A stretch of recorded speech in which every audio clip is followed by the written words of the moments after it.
Welcome to the second of our dissemination and policy workshops. I'm Lydia Trostiak. I'm the co-director of UW BIRCH, which is the UW Behavioral Research Center for HIV. I wanted to welcome everyone to today's session. We're really delighted to have Kellie List here from WACh to present an overview of the WACh Dissemination Toolkit. And before I introduce Kellie and turn it over to her, we have a lot of the same folks that we had 2 weeks ago when Jeff Lane presented for us, but just wanted to make sure everyone's aware of BIRCH, which is sponsoring the talks, these workshops. We are an NIMH-funded developmental AIDS research center and a wonderful collaboration across several schools and departments at UW. The center is based in global health.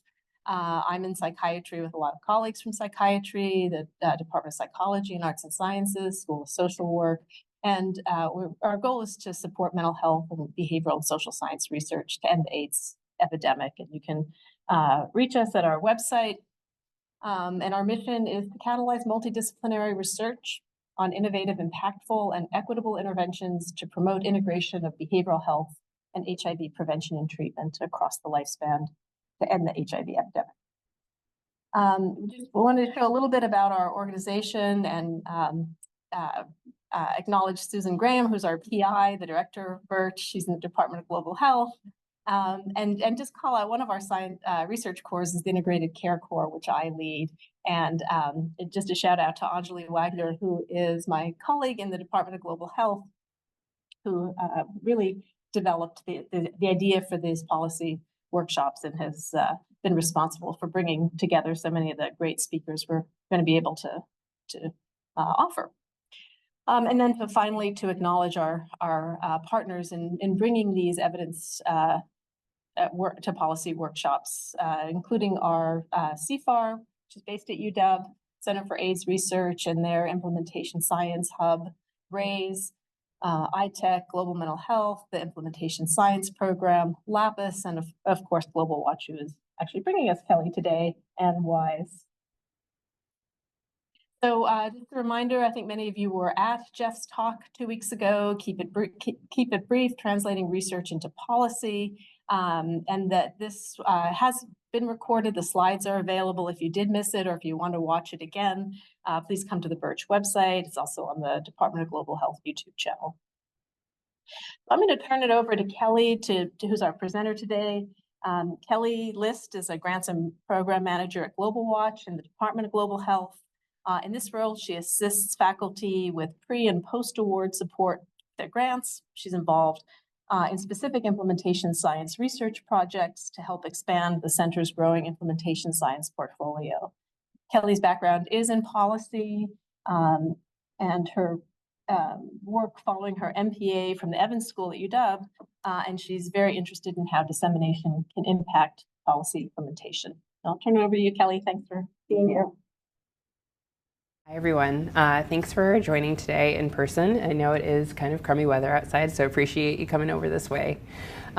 Before I get started, just want to say that I am getting over a cold, so I'm sorry if my throat is a little scratchy. But yeah, I just thanks so much to BIRCH and CFAR for having me here today. We within WACh have created a kind of dissemination toolkit and wanted to share it with you all here today. So what I'm going to go over today is kind of the purpose of the toolkit, as well as a description of the tools, and then provide some examples that we have. Happy to take questions as well at the end, or yeah, just feel free to interrupt. So the WACh Dissemination Toolkit really came about because our study teams wanted more guidance on different types of dissemination. You know, a lot of times researchers and study teams get to year 5 of a study and they're like, well, we need to disseminate the results. What do we do? A lot of that looks similar for some studies in the dissemination, and you know, you're going to create maybe a study presentation of the results and have that with, you know, have that presentation with community advisory board members or other relevant stakeholders within your project. But sometimes it might look very different depending on the research project and what you want to, who you want to disseminate to. But our study teams really wanted to not have to reinvent the wheel every time that they needed to do this, and they really felt like they were. And they wanted not only post-award resources, but kind of some things to think about pre-award as well. And so we realized that within our own staff, we really had some expertise around communication with policymakers specifically and other stakeholders. And so we really kind of harnessed that experience to create this entire toolkit. And it was, iterated and over several times, but has been implemented since about 2019 with our study teams. And you don't need to use every single aspect of the toolkit in, every single study, but we like to think of it as, options for you. So it's really, that's like the main intention of it, because dissemination is like a critical step in the research study, and can inform various audiences about the research and its findings. And it can also really influence change in communities. So dissemination is something that you really want to think about, not just in year 5, but really throughout the entire life cycle of your study, both in the pre-award phase when you're thinking about budgeting, but also in the post-award phase when you're actually implementing. So I'm going to go over every single one of these, but just to kind of give you an outline of what's in the toolkit is all of these items here. So the first one is a dissemination planning guide.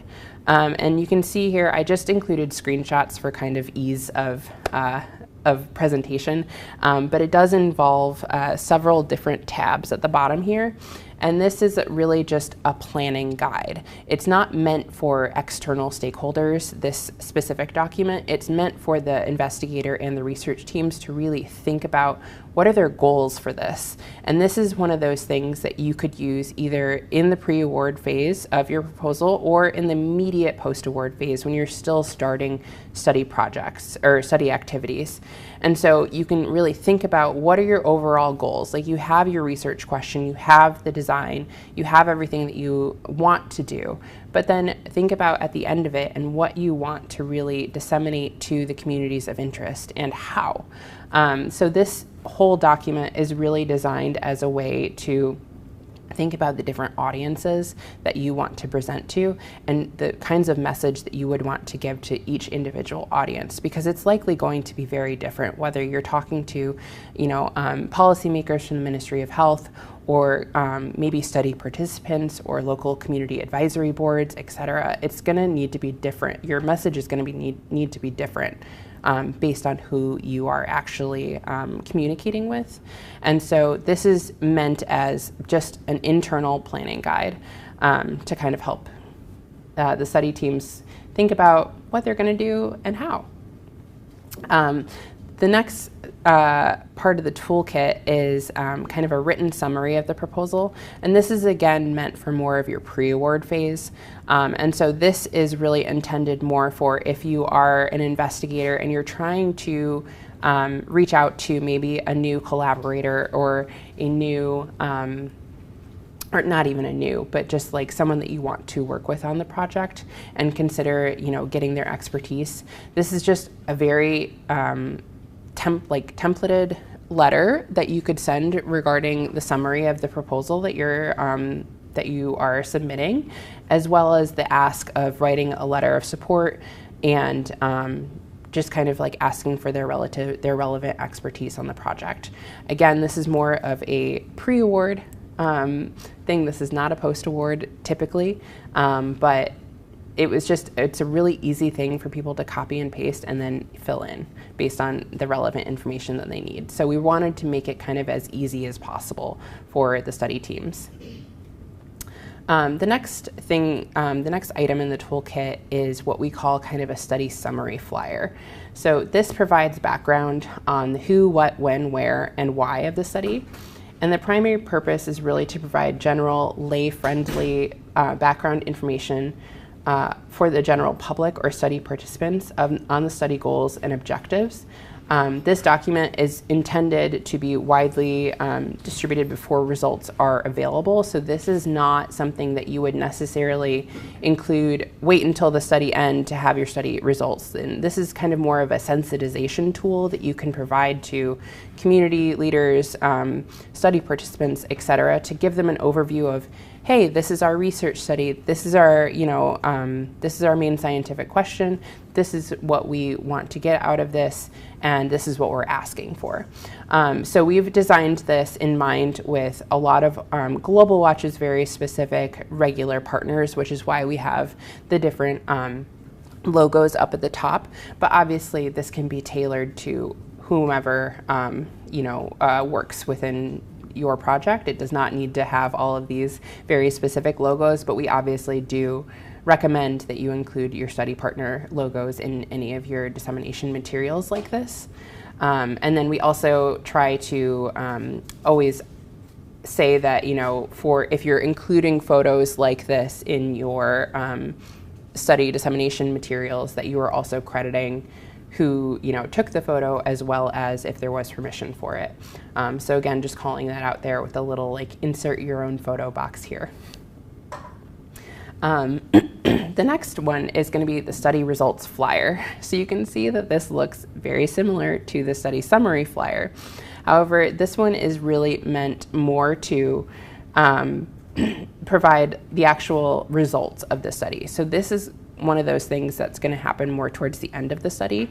So you can kind of repurpose the first page, which would be the study summary flyer, and then on the back, insert the research question as well as any key statistics, describe the research hypothesis, insert your key results, and briefly describe the next steps. So what's going to happen next with these results? Are you, thinking about another study? Is this going to lead to a policy or guideline change? Kind of what the next steps, the logical next steps would be for this. And so we really imagine this to be still one page. It's just a front and a back. And obviously it is very colorful, but we also have templates for all of these that are not colored.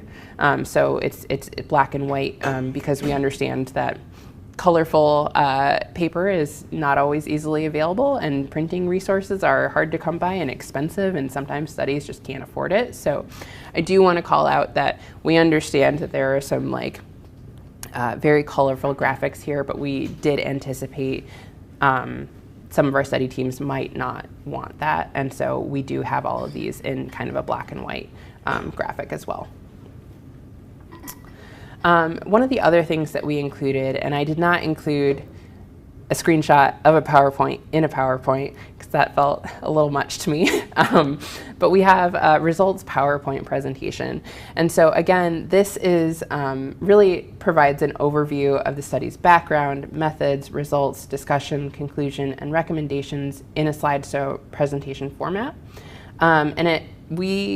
We created this with the idea that it would be used to address key stakeholders such as policymakers, the scientific community, non-governmental organizations, and more. So this is maybe not for a lay background community that you are disseminating results to, but maybe more of an official presentation to policymakers, et cetera, around the actual study background and the conclusions and recommendations based on that. One of the other items that I think was most highly sought after from our study teams was a draft policy memo.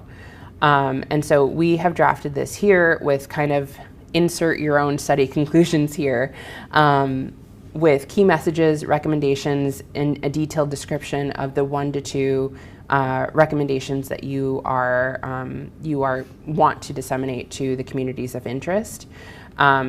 We used a lot of our internal kind of staff expertise on communicating with policymakers to draft this, because we found with a lot of our investigators that they wanted to make sure that the science got across, which is very important, obviously.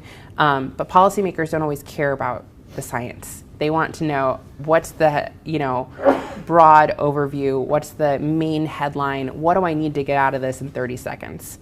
And so by drafting a policy memo, we wanted to just give people the very minimum that they should think about including in their in their memo to any policymaker, and really talking, like, highlighting the top line key message, the top line recommendation. You know, it's great that we have these scientific results. It's great that we know that they have been scientifically and rigorously produced, and we have all of the confidence intervals and the p-values and everything. But a policymaker doesn't necessarily need all of that information. And so here we really tried to distill it down to the bare minimum. We did kind of concede that you could have a policy memo up to 2 pages, which is not always the preferred preference. Like, really, the ideal one would probably just be 1 page.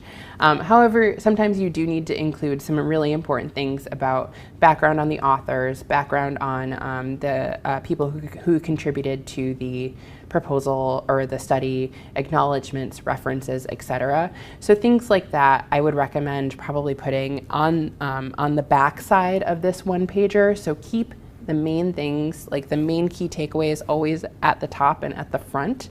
Don't hide them on the second page. Don't hide them at the bottom. You want them kind of glaring at you at the front. But we do acknowledge that sometimes things are not always possible to fit on 1 page. So just wanted to kind of call that out. Another thing that our study teams really had no idea how to use or draft or anything was a press release or media alert. And this is obviously not going to be necessary for every single study, but some of our studies have required press releases in the past because we, needed to get the results out to the communities of interest in a very targeted and but also widespread way through a media alert. However, no one on our study teams is a communications expert, which is totally fair. Why should they be? And so it was requested that we kind of do some learning and try to come up with a very standard baseline kind of press release. And so it's also really important when you're thinking about this to identify what is newsworthy around what you're trying to disseminate. So it's timely, it's new, the information's impactful and maybe dramatic. And then this tool should also be shared with international study teams so they can share cohesive key messages with and raise their visibility to their country's local media outlets as well. So within global health specifically, I would rarely expect that if there was a press release coming out of a study that it would just be targeted towards US media. I think that would most likely be inappropriate, and you should always be coordinating with your study teams in country to work with and to figure out who would be the most appropriate outlet for the press release to be sent to. And another thing we really wanted to make sure that we included was kind of a participant thank you letter. This is, again, more of a tool just for participants in the study, and this thank you letter actually comes in 2 formats. It can be emailed as a letter to study participants. It can also be presented as a slideshow to a group of study participants gathered for a dissemination meeting of some kind. So it's not that you need to, identify every single study participant and send them a personalized letter. That's not always going to be the most, the best use of time or resources. But we just wanted to give this as an option. So if you do have a much smaller targeted study, maybe this might be appropriate. But if you are doing a, massive RCT with 5,000 participants, no, this is probably not going to be the most appropriate way to thank your participants. So it's really, all of this kind of ties back into the planning guide in the beginning and thinking about what type of research you're doing and who you really want to be targeting, and with what information. So what is the most appropriate information for them to receive? I wanted to provide some examples that our actual research studies within WACh have used.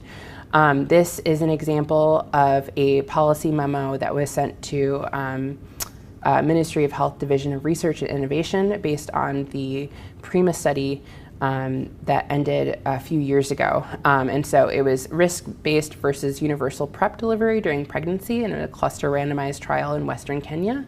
And so you can see here, there's an executive summary at the top, which just shows or details the kind of high-level overview of what the RCT was for, as well as there's a key finding, which is called out in a box, easy to see, and it's like basically one sentence, so it's easy to kind of get the high-level key finding of what was needed, as well as the policy recommendation. So this, again, is basically one sentence called out in a box, and so the policymaker who's reading it knows, okay, key finding, policy recommendation, great. Now, I love graphics, I love, studied data, I love all of that, but a policymaker is not always going to read, all of the information in the middle. So that's why the key finding and the policy recommendation, I think, are kind of the most, the key things to really know what you want your audience to get out of this specific item. And then another example, so this is an example of a press release that was issued by one of our partners in 2020. So this was a press release on genome sequencing that KEMRI, or the Kenya Medical Research Institute, had released on sequencing for COVID-19 cases in Kenya. Now you can see something like this. It was released in June of 2020, so obviously timely, impactful, definitely kind of dramatic at the time. So something like this, where it has such a large impact on such a large community of people, I think is definitely worthy of a press release. If we can all remember back to June of 2020, there was a lot of unanswered questions about everything. So this was a really, really great opportunity for our partners at KEMRI to, think about what is the best way to get this information out to as many people as possible at once. And so they chose to go this route with a press release as one avenue of their dissemination. And it was, because it was done through KEMRI, they also released it obviously in country to Kenyan media resources, and it was not, released widespread to, US or other international communities. It was more focused strictly in Kenya.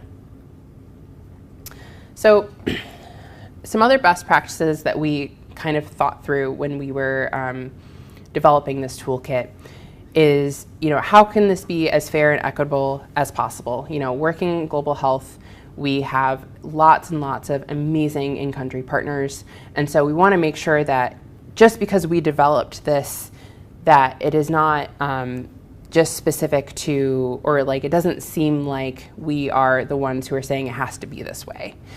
Because it doesn't. It's not going to work for everyone, which is why we tried to make this, while some of it is very detailed, broad, so that it can be adapted. We want it to be adapted. It's going to be different for every study. You're going to need different things for every study. So some of the suggestions that people came up with was, setting up a WhatsApp group with the in-country study team to get everyone's perspectives on the dissemination materials. I know from practice that our study teams pretty much have this set up anyways, but if you do not have something like this implemented for your study teams, definitely recommend doing that, just because it's a much easier way to very quickly communicate, and I think just an easier way to always spread this information rather than just over email. We also did consider the dissemination strategy of the in-country study team and discuss with them how their dissemination strategies may differ from Global WACh's thought-through strategies. Ours is by no means the best or the only, and so we want to make sure that things that we're thinking through make sense to our partners in country. And so always consult with the study team about the desired branding, so that everyone knows which institute brandings are most appropriate to use. You should not make assumptions that just because you had a Ministry of Health consultant means that you need to include the Ministry of Health logo. Your in-country study team is going to know if that's appropriate or not better than we will. So definitely important. I know it seems like kind of a nitpicky thing, but I think for different dissemination materials, it can really be important. And also ensure that the dissemination materials show equitable branding. Again, seems a little non-scientific to care so much about branding, but it really does matter, and making sure that things are, you know, same size, location within the materials, and that you're you're being consistent about it, so it's not just in one place. You know, you're identifying not only UW but also your partners, and in similar ways. We also highly encourage sharing initial drafts with your scientific and community partners to get different perspectives. Again, your dissemination materials are gonna look different depending on which audience that you are talking to, either a scientific or a community partner. So definitely get input from your study teams in country around what would be the best language, what would be the best presentation type. They're going to have much more experience in that than we will. And definitely choose an appropriate spokesperson when disseminating information. For instance, if you are targeting an audience in the Kenyan Ministry of Health, have a Kenyan spokesperson from your study team disseminate the information. It does not need to be the PI. It does not need to be, you know, a UW person doing this. It should be, in this instance, someone from your study team. So all of this seems very straightforward, but I think it's important to call out. And so we have outlined all of this in kind of our broader best practices, standard operating procedures for our toolkit, so that when we share it with people, they kind of have to stop and think about this, and just like remember, oh, okay, this is something that we need to be thinking about and doing. And with that, that's the end of my presentation, and I'm like very happy to take questions. And this is a tool that we have developed and are happy to share with others. So it's not just because it was developed within WACh does not mean that it needs to stay within WACh. And so happy to share those resources to anyone who's interested. And thank you to all who helped draft, iterate, and implement this tool. It was a labor of love over time, and just really grateful for all of my team members who contributed to it. And yeah, thank you. I'll let you do when they ask you, so it comes up on the recording. Thank you. Yeah, absolutely. If there are any questions, I'm happy to take them.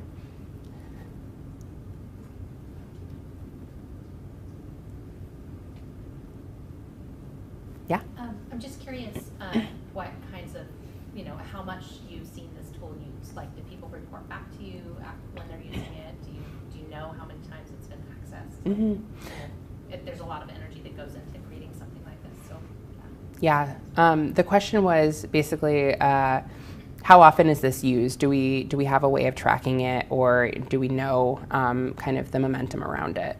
And we don't, technically, we don't have, you know, a tracker counting how many times people have used it.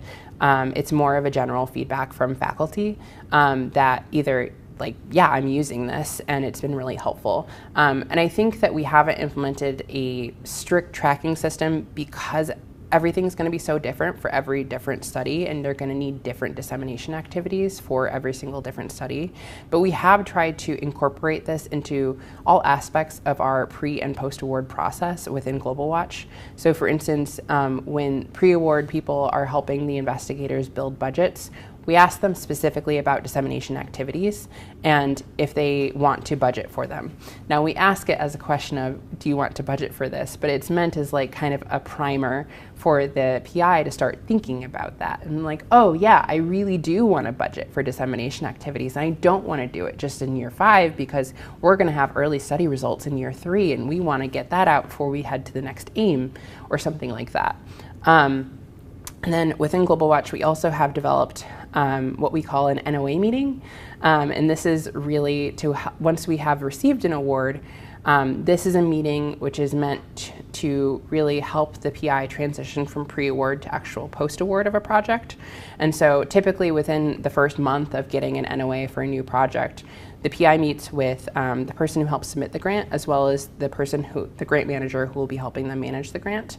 And during that meeting, we also go over the dissemination planning guide that I showed at the beginning to remind the PI that this is something that they need to be thinking about now with their study teams and planning for. And then just reminding them that all of these resources are available to them within the Global WACh team drive, and they should be letting their study partners know and also their study team members about it. So it's there's no systematic way that we track it, unfortunately.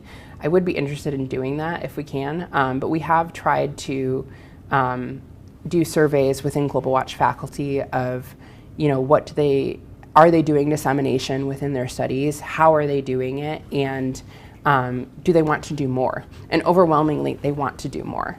And so we really hope that a toolkit like this is something that will help them kind of think about different ways to disseminate their study results.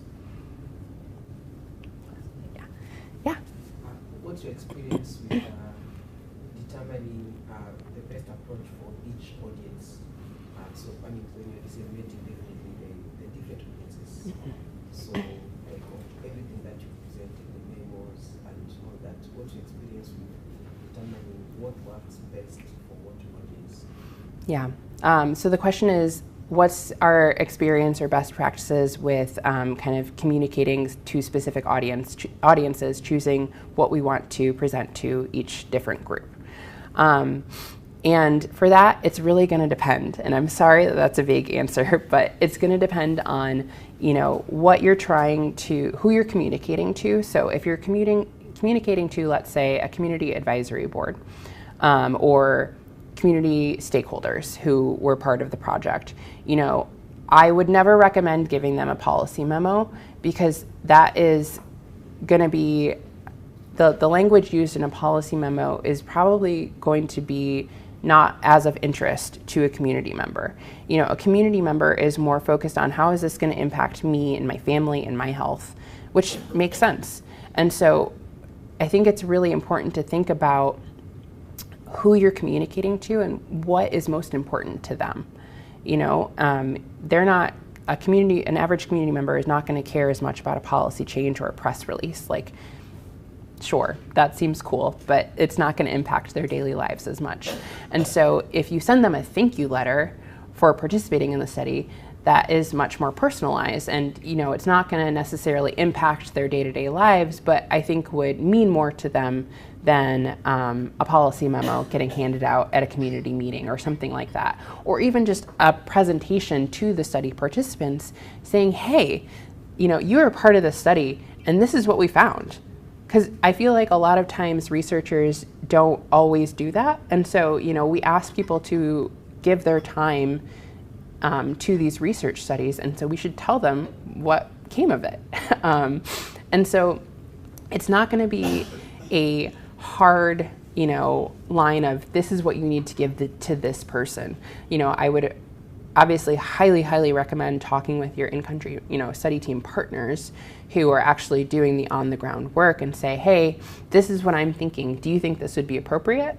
And then they can also give you more input as to what would make the most sense for what audience. But I think it really starts with identifying who the people are that you want to talk to and what they, what's most important to them and what is the most important thing that you want them to know about this research study in particular.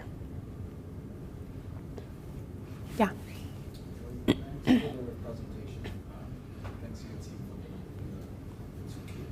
I'm just wondering if your team has thought about again the social media component to the Toolkit, especially because of the era we live in right now. I think for me, I would probably get a press release memo from the regional faster from like any of the social media handles before like going. So are you guys thinking about some guidance on how to use those things? Yeah, that's a really great question. And so the question was, have we thought about adding in a social media component to the toolkit, just because of the age that we live in and how fastly communication is disseminated that way?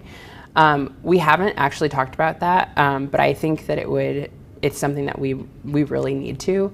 I think in today's age, you know, some people are maybe afraid of using social media for different reasons, but I don't think that we should necessarily limit ourselves to either only using social media or not using it. I think that there's definitely a good ground in between, and I agree that it can be very impactful. And so it's definitely something that we need to talk about within our team and kind of come up with, I think, some draft guidance for this is what, you know, instead of just like what's newsworthy for a press release, but like what's newsworthy for a tweet, what's newsworthy for a Facebook post, you know, or a WhatsApp group post or something like that. Like it doesn't necessarily need to be just things that we think about here, you know, in the US around like what used to be Twitter, TikTok, things like that. But I think WhatsApp groups specifically are a really important way to disseminate study results in different countries, and definitely something that we should look more into. So thank you for bringing that up. I really appreciate it. Yeah. I think that's a really wonderful question, and I just want to add on that. We have been thinking more about the dissemination through social media, and then like Susan and I, we published one theoretical paper in which we conceptualize the strategy to identify the influencers as well as the typology among different influencers in the sense about their activity on social media, their priority, originality of the contents versus like redissemination and their popularity. So there were like 4 measures to quantify their strategy and also shed light on the strategy that we could develop in the future.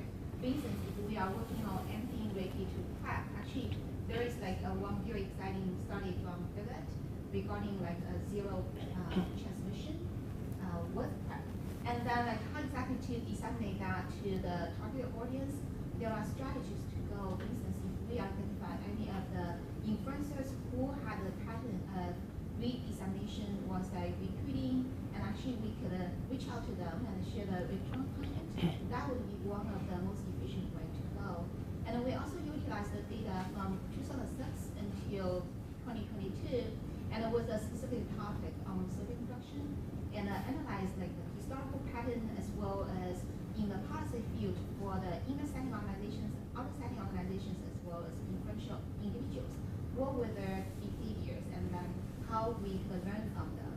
And this Friday, I'm going to have a session regarding like the social media dissemination, and in the discussion about like once we have the paper published, how exactly we develop the two-pager or the cards that could be disseminated through social media. And I'm more than happy like to follow up with you and others who are interested in social media dissemination.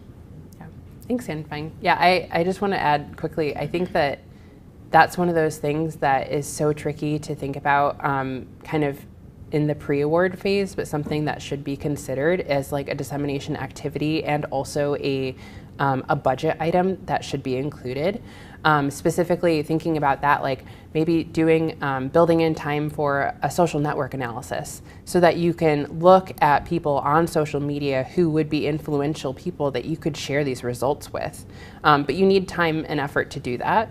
And so just something like that could, if you really want to target like maybe youth leaders or adolescents in a community, and you think that social media would be a good way to do that, then I think something like a social network analysis would be a really useful tool so that you can identify, like Yanfeng was saying, the best people for that, and then kind of target them and figure out if they would be willing to participate, et cetera, et cetera. But I think it's important.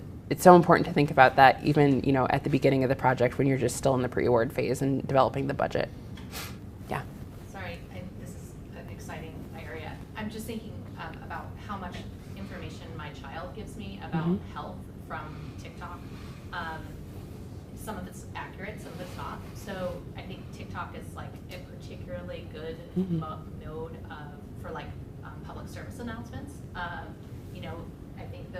of videos really catch people's attention. And I think the other thing is that, like, who makes a viral video, right? Like, it's not necessarily going to be a public health official. Yeah. And like, how do you get, I don't know, like, I think that that's like a particular issue that's like important to, I don't know, like, maybe there are people in our department that are like, become like a social media influencer, you know, like, we can just feed them all of our, I don't know, I'm just like, I like how, it's just a curious. I think maybe there are people in our department who would be great at that. Yeah. I have a sense that we are not the people who should be doing that. And but how do you get that? I think in that specific sense, you would need to create a partnership with this influencer, with this person, and you know, you can work with them to develop the language of what the video is that they would present, because you know, they're going to know the format, they're going to know how quick this needs to be, they're going to know how to make it interesting. Like, they're the ones who have that experience, but we can help provide some of the content, or like at least ideas of the content. And I think that, you know, working in partnerships like that is potentially a better use of time than trying to make ourselves be influencers, because it's just we're just not as good at it, and that's okay. Yeah.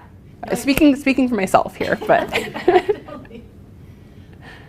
Makes me think that like DGH should invest in that overall, and like we could feed an influencer like our most newsworthy stuff. Yeah. You know, like, I think it's tricky. I mean, I know political campaigns do that, and so I think I don't want to speak for DGH, I don't know, but like, I think maybe public health institutes are less eager to do that because they're afraid of, you know, misinformation or disinformation.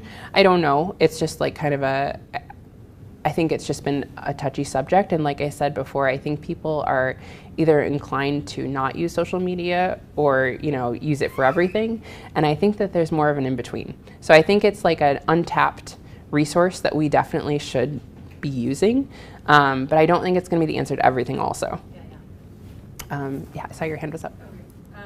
I will just to comment on that also. We do a lot around communicating and translating work in our lab, and so we have a communications manager.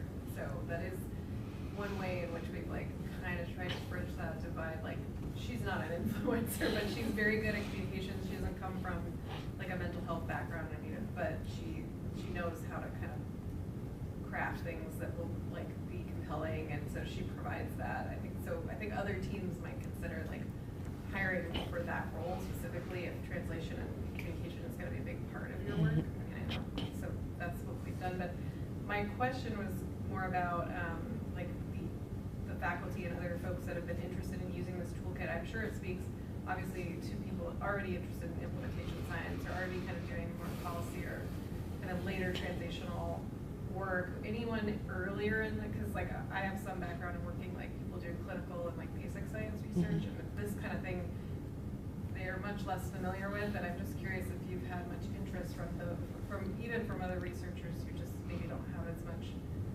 you know, big a team, or you know, like someone to be thinking about this. But like, and really it feels like all science should be implementation science, or we could all have that in mind. But yeah, just curious like how much of a learning curve there's been.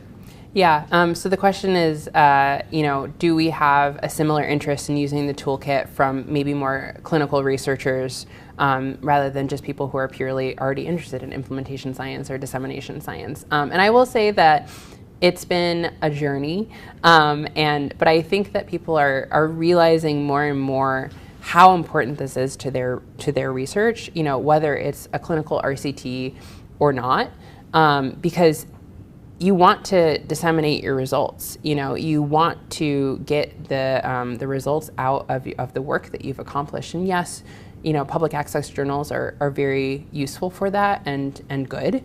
But I think more and more, because especially we work so much internationally, and not everyone has access to all of the journals that we here at the UW have access to.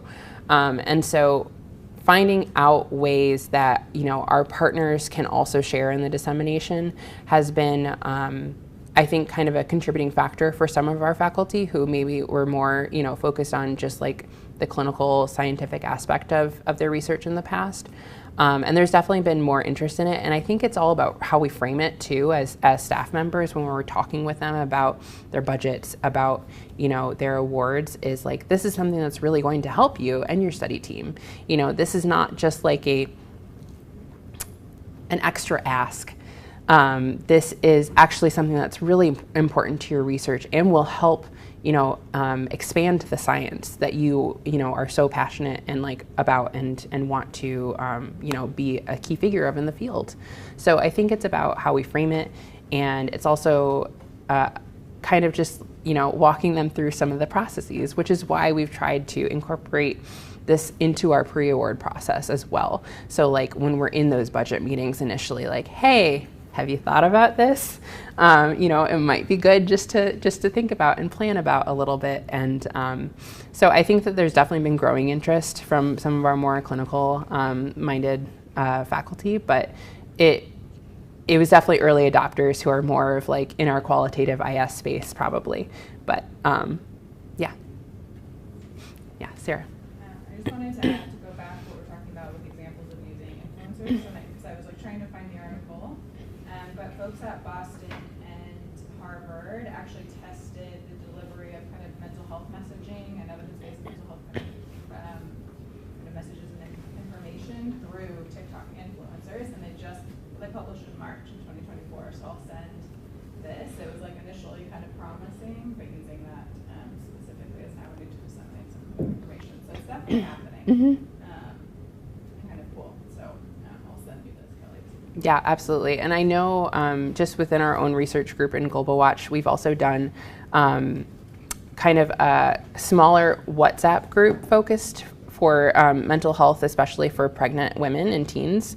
And there's been, I'm not sure of the results, to be honest, or if I think it's still ongoing, but it's just a really interesting way of using something like WhatsApp to connect people who are in vulnerable situations and need a person to talk to, not necessarily a clinical person, but just like a person who is of their similar age or maybe a similar situation, just to connect with and feel less alone. So I think all of these are like, I definitely want to read that article, Sarah. That sounds really interesting. I think your hand was up first, Judy.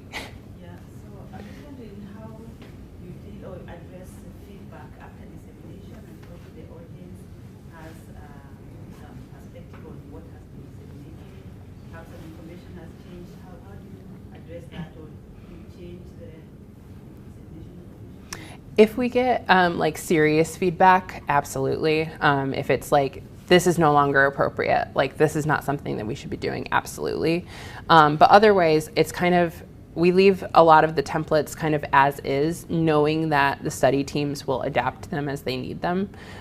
So like I said, if we receive feedback that something was like, just like, no, like this can't be done anymore, then yeah, absolutely. We would, refine and maybe just remove or come up with something completely different.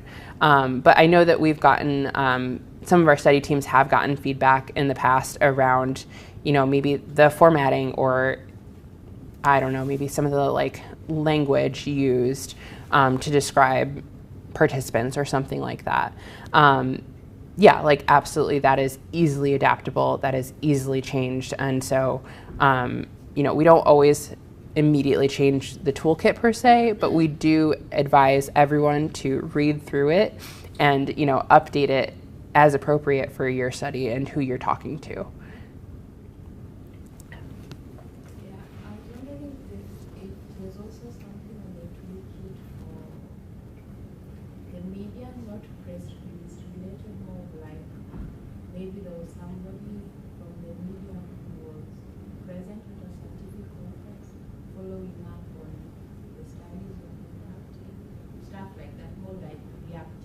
Not preempt them, but they've come to you.